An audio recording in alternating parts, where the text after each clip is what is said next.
Great. Here is part one of the rewritten script, approximately 600 words, simplified and styled for cinematic flow. Part 1. The Warning. The grand chamber of the Galactic Council shimmered with tension.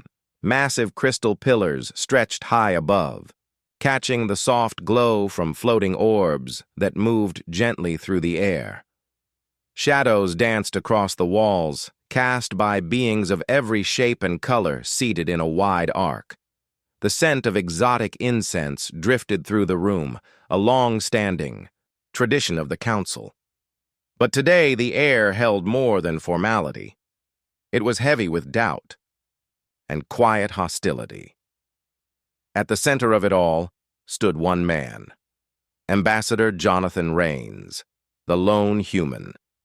He looked small next to the towering alien diplomats, some covered in scales, others with luminous skin or multiple eyes. But Jonathan stood tall, his posture unshaken. His sharp gaze scanned the room with purpose. He had spoken here before, on trade, peace talks, disputes over territory. But today was different. Today he came to deliver a warning. The murmurs quieted as the council's leader, High Chancellor Threx, stood. His clawed hand rose slowly. Threx's greenish skin shimmered, and his cold reptilian eyes stared at the human, with amusement. "Continue, Ambassador Rains," he hissed. His voice echoed like a blade sliding across stone. "Tell us more about this supposed threat your species dares to present." Jonathan gave a small, calm smile. He knew they wouldn't believe him, but that was part of the plan. "Members of the council," he began, his voice firm but respectful. "I do not come here as a threat. I come as a messenger. We have heard your talk, your whispers of putting Earth in its place. I am here to suggest you stop." Laughter erupted across the chamber. Not friendly laughter, mocking, bitter, cruel. Some delegates chuckled, others roared. A massive alien from the Boer Confederation slammed a heavy hand on the table in front of him. His armor clanked with bones of old enemies. "You expect us to fear a species that still burns chemicals, just to reach orbit?" he growled. Jonathan didn't flinch. He met the warlord's glare and answered calmly. "You misunderstand us. Earth is not what you see on the surface. Beneath our cities, hidden under our oceans, behind our skies, we've built something. Something meant for one thing, survival. We do not want war, but we have prepared for it," the Boer warlord sneered. "Prepared? You've barely left your own system." Jonathan didn't raise his voice. He didn't need to. "We've had time, decades, time to study you, your technology, your strategies, and your weaknesses. What you see as primitive is exactly what we want you to think." The chamber fell silent. The confidence in Jonathan's voice disturbed them. It wasn't loud or aggressive. It was calm, precise, and it planted doubt. High Chancellor Threx narrowed his eyes. He leaned back slowly in his ornate chair. "Are you saying that humanity is ready to challenge the Galactic Council?" Jonathan's expression turned cold. His voice was steady. "I'm saying if you try to force Earth to submit, you will regret it." Threx let out a low laugh. "The Council has decided. Earth will be brought into line, like all the others." Jonathan didn't argue. He simply nodded once. "Then I hope you're ready." Without another word, he turned and walked out. Doors shut behind him. Inside, the council's confidence wavered. Threx growled, rising again. "Deploy the fleet. Let's see if these humans are as clever as they believe." The Galactic Council's war fleet moved silently through the stars, cold, powerful, and deadly. Hundreds of sleek warships sliced across the blackness of space, each one bristling with weapons that had conquered worlds without a fight. These were machines of war, and they had one mission: subdue Earth. At the front of the formation was the Ascendancy Will, the Council's lead battleship. Inside its command bridge, Commander Corvus stood with pride. His skin was tough and ridged, his mandibles twitching with hunger for victory. He watched the glowing Earth grow larger on the main screen. "This will be quick," he said. "A lesson for all who defy the Council." Around him, alien officers worked at their consoles. The ship hummed with energy. Antimatter reactors, surging, weapons ready. Corvus leaned back in his chair with a smug grin. To him, Earth was just another backwater planet. Weak, divided, unprepared. "All ships, prepare for orbital engagement," he ordered. But then, something strange happened. One of his lieutenants, a thin insectoid creature, called out in alarm. "Commander, sensors show strange energy readings around the planet. Electromagnetic interference. Fluctuating patterns." Corvus narrowed his eyes. "Explain." "There are no matching profiles. It's not a weapon. But the entire planet's magnetic field is reacting, as if it's alive." Before Corvus could respond, alarms blared across the bridge. A wave of energy, strong and unnatural, slammed into the fleet. Screens flickered, lights dimmed. The command center shook under the force. "Shields up! Evasive maneuvers!" Corvus shouted. But it was too late. From the oceans of Earth they came. Hundreds of silent, black, arrow-shaped craft surged upward into the sky. They moved with impossible speed and perfect coordination. These weren't bulky human shuttles. These were something else, something built for a different kind of war. "Unknown vessels approaching fast," shouted another officer. "They're jamming our systems." The alien fleet tried to respond, but their weapons refused to lock. Their engines stuttered. Their shields failed. One by one, Council ships were shut down, not destroyed, but disabled. Earth wasn't trying to kill them, it was capturing them. Inside the Ascendancy Will, Corvus watched helplessly as his ships were surrounded.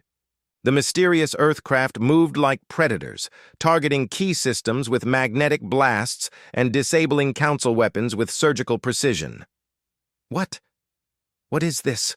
Corvus muttered, horror creeping into his voice. A final command came from Earth's lead ship, broadcast in a calm human voice. "Welcome to Earth, Commander Corvus. You've underestimated us. Now you'll understand how far we've come." The Ascendancy Will jolted as something latched onto its hull, docking clamps, smooth and silent. Red emergency lights flashed. The ship's hull echoed with the sound of boarding. Soldiers in black armor moved through the corridors, fast, silent, unstoppable. Not brutes, not animals. Professionals. Corvus clenched his fists. "What do they want?" he hissed, rage mixing with fear. A voice responded, deep and steady, coming from the humans' lead ship. "We don't want to conquer. We want to show you that your power means nothing here." Corvus felt his pride fracture. This wasn't a battle. This was a lesson, and humanity, primitive, underestimated humanity, had just outplayed the greatest military force in the galaxy. The corridors of the Ascendancy Will echoed with sharp metallic footsteps. Earth's boarding team moved like shadows, clad in matte black armor, faces hidden behind expressionless helmets. Their weapons were compact and silent. Each step was calculated, their formation perfect.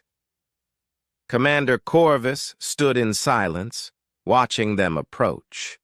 Around him, his officers trembled. These weren't warriors from a primitive world. These were ghosts, efficient, calm, and in total control. "Fall back," Corvus barked. But before his guards could respond, the humans raised a hand. Not a threat, just a signal. "There's no need for violence," came a calm voice. From behind, the armored team stepped a man. He wore no armor, no visible weapon, just a dark uniform with silver markings. His posture was relaxed, his eyes cold and focused. "I am Captain Elias Ward," he said. "I'm here to deliver a message." Corvus growled. You think this ends in your favor? You dare invade a council vessel? Ward gave a slight, almost amused smile. We didn't invade. You did.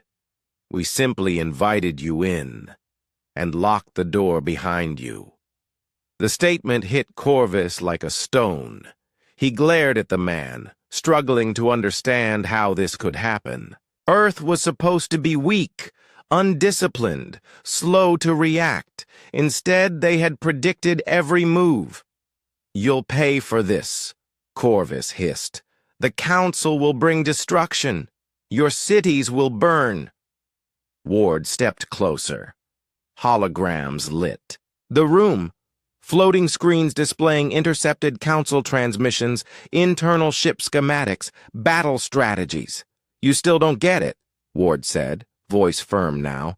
We've been watching you, studying you, preparing. The holograms flickered, showing files with names, images, and psychological profiles of dozens of council leaders, including Threx, Corvus, and more. Every secret, every weakness, mapped and catalogued. Corvus stared, stunned. How? For years, Ward said. You thought we were quiet because we were weak. But we were quiet because we were listening. Corvus was silent now. His pride felt like a broken weapon in his hand. Around him, his crew stood frozen. One of his subordinates, barely holding himself together, whispered, Sir, what do we do? Corvus clenched his jaw. There was nothing to do. They had walked into a trap so complete, so subtle. They hadn't even known it existed until the jaws closed. You've turned survival into strategy, he admitted, his voice low. Ward nodded. Earth has always been like this. We didn't have powerful fleets. We didn't conquer galaxies. We had one skill. We adapt. And that's what we did. We built weapons under your radar, trained forces you never saw, learned your systems better than you understood them. The silence stretched. Ward looked Corvus in the eye. This war, if it comes, won't be about who has more ships, he said. It will be about who understands the enemy better. And we understand you. Corvus turned away, defeated for now. The mission he had led, so confident, so arrogant, had failed before it began. But Ward wasn't finished. You're not prisoners, he said. You're messengers.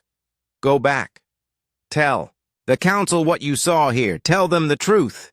Corvus turned again, surprise in his eyes. You're letting us leave?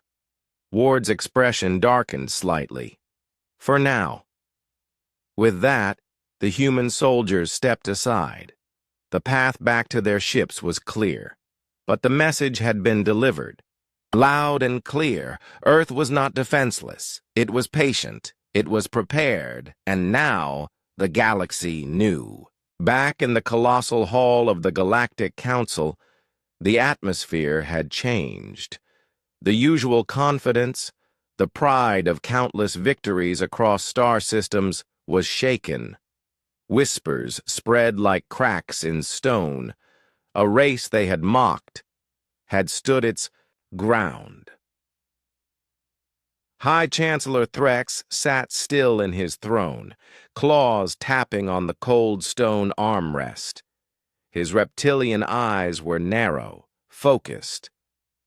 He had just received the message from Commander Corvus, and it was not what he expected. The room dimmed as a large hologram ignited in the center of the chamber. Corvus's face appeared, exhausted, humiliated, still alive. Commander Corvus, Threx said coldly. Explain.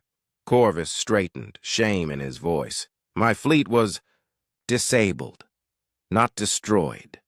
Disabled and boarded. We were... Outmatched, Chancellor. Gasps echoed through the chamber. Dozens of alien leaders turned to one another in disbelief. You're telling me, Threx hissed, that Earth, a world we dismissed as primitive, defeated a council fleet? Corvus nodded once. They lured us into a trap. Their ships, they don't use the tech we expected. They use energy fields we don't understand. Their tactics, impossible to predict. Another representative, a giant slug-like being from the Vern Dominion, growled, "How can this be? Their last recorded space defense was a missile network from 2 centuries ago." "They've hidden their progress," Corvus replied, voice strained. "They've built an entire shadow defense force, beneath their oceans, under their cities, maybe even underground." A quiet murmur started. It was not just fear, it was uncertainty. Doubt. Threx stood, waving his arm. "Enough! We cannot be frightened by parlor tricks and human boasts." "It's not a trick," Corvus snapped, louder than he meant to. "It's intelligence, strategy. They've been planning this for years." The room fell silent again. "Was allowed to leave," Corvus said more softly. "They wanted me to send a message. They want you to know they're ready." A younger member of the council, sleek and feathered, leaned forward. "Then, should we talk to them? Peacefully?" "Peace?" Threx's voice curled like smoke. "With Earth?" He turned to the chamber. "No, we subdue them. If we bow to one world's clever tactics, it invites rebellion. We crush Earth, thoroughly, relentlessly, for the sake of the order." But even as he spoke, Threx could feel it. Not everyone agreed. The old way of domination had worked before. But Earth had changed the rules. They didn't show brute strength, they showed planning, deception, and insight. And worst of all, they had won the first move without firing a shot. Still, the vote passed. Narrowly. A larger fleet was approved. More powerful, more experienced. Led by Admiral Zarn, a brutal strategist known for ending rebellions in weeks. The council chamber emptied. Quiet voices murmured doubt. Could even Zarn succeed where Corvus had failed? Threx remained behind, eyes fixed on the swirling star map above the council floor. His claws dug into his seat. "They made a mistake," he muttered to himself. "They showed us what they're hiding. Now, we will burn it down." Far away, on Earth, Captain Ward watched the sky. In a secure command bunker deep under the Andes Mountains, he stood beside Ambassador Rains, staring at dozens of red markers on a holographic display. "The Council is sending reinforcements," Rains said. Ward nodded. "Good. Good." Ward's voice was calm, cold. "That's what we planned for." The Earth wasn't retreating. It was waiting, and the next move was humanity's. The stars above Earth shimmered as the new Galactic Council fleet arrived. This one was different. It was vast, hundreds of warships shaped like wings, claws, and glowing knives. In the middle of them all was the flagship, the Dominion Spear, led by Admiral Zarn. Zarn was no diplomat. He believed only in force. Inside the bridge he stood tall, his armor dark and jagged, his 4 eyes fixed on the blue planet below. Commander Corvus was weak. He growled. "I will not fail." A synthetic aide beside him said cautiously, "Admiral, Earth's electromagnetic field still shows anomalies." "I don't care," Zarn snapped. "Prepare orbital bombardment. We'll level their cities, crush their spirits, and then talk." The fleet moved into position. Lasers charged. Missiles locked on. But Earth didn't fire back. It stayed silent. Too silent. Zarn narrowed his eyes. Why aren't they defending? Suddenly, one of his ships, then three more, flashed red on his command panel. "Status report!" he shouted. "Systems! Interference, Admiral," said his chief technician, panic rising. "It's not coming from space. It's coming from Earth's surface. From underground." "Impossible," Zarn muttered. But it was true. Before they could act, strange signals flooded their communication lines. Not words, images. Holograms appeared in every ship at once, a map of the galaxy, then every known Council weakness exposed, psychological profiles, internal schematics, security blind spots. Then a message appeared on screen. "You're already inside the trap." Suddenly, Earth's sky cracked open, not with explosions, but with rising shadows. From the oceans, the forests, the deserts, ships emerged. Hundreds, thousands. Unlike anything in Council records, they were black, sleek, without sound. Their engines didn't hum. They vibrated with something deeper. Ancient. From his seat, Admiral Zarn realized too late. Humanity hadn't built a defense. They had built a counteroffensive. "Evade!" he barked. "All ships, scatter!" But the Earth crafts didn't target them directly. Instead, they disabled, jammed, and hijacked. Within minutes, a third of the fleet was no longer responding. Zarn slammed his fists down. "This isn't war. It's infection." A human voice then cut into their systems. Calm, clear. "Captain Ward, this is Earth Command. You were warned. You didn't listen. Now you'll learn." Zarn sneered. "What do you want?" "To end this," Ward replied. "And show your council what happens when you mistake silence for weakness." From deep within Earth's crust, something began to rise. A massive platform, like a continent-wide flower, unfolding into space, a signal array, its petals gleaming with alien metal. Not Earth's tech, but something far older.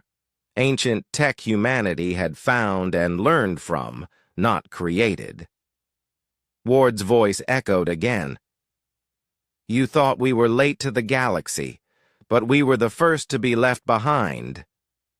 Zarn's breath caught. "You mean?" "Yes," Ward replied. "We've known about the ancient ones, the ones your council buried in legend. We found what they left, and we learned." A pulse fired from the array, a soft wave not visible to the eye, but to the council ships it was chaos. Navigation scrambled, shields bent, engines flickered. "Retreat!" someone on Zarn's bridge shouted. "Retreat!" But it was too late. The trap had fully closed. As the Dominion's spear's systems began to shut down, Zarn stared at the planet below. The quiet Earth, the underestimated Earth. "Monsters," he whispered. "No," Ward answered, his voice fading. "Just survivors who stopped playing by your rules." Back on Earth, in a hidden underground command center beneath Antarctica, Captain Elias Ward stood silently, watching the live feeds of the disabled Council fleet drifting helplessly in orbit. One by one, their ships were surrounded, boarded, and stripped of power. A young officer approached.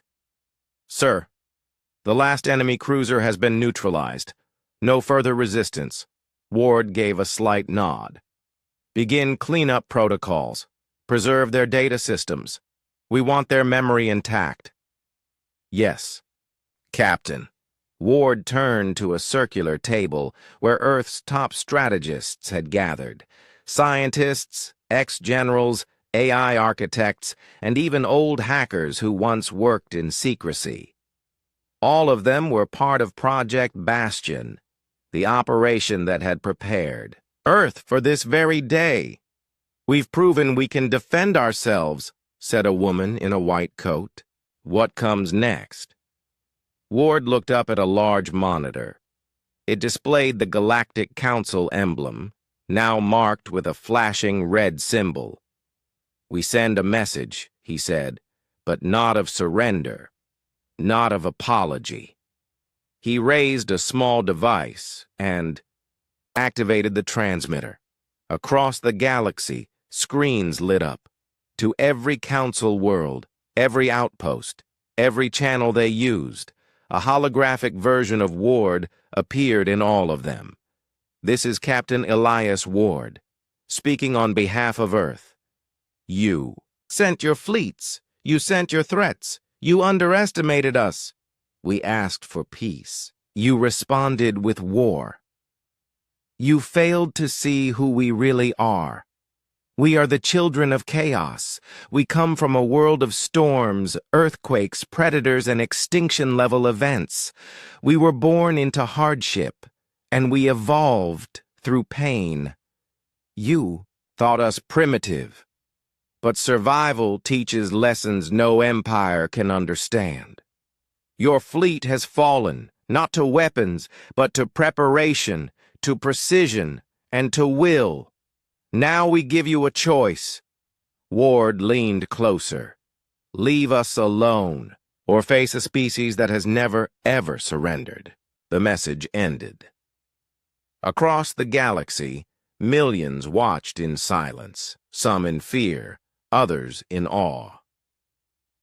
Back at the Galactic Council chamber, High Chancellor Threx stood frozen.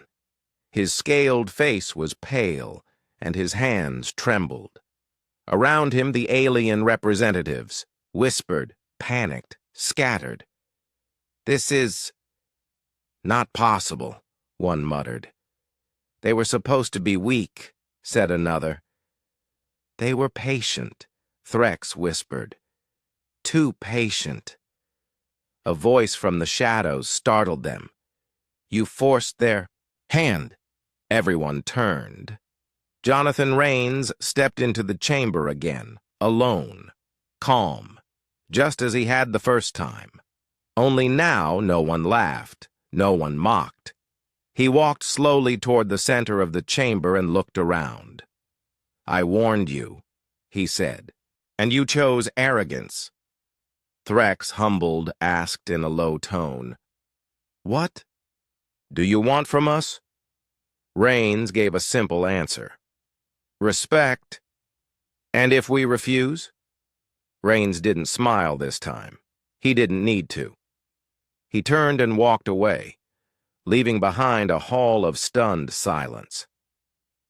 Outside, in the galactic void, Earth's ships began pulling back, not to flee, but to return to the shadows they came from, invisible again, silent, watching. Earth had not declared war. They had simply drawn a line and dared the galaxy to cross it again.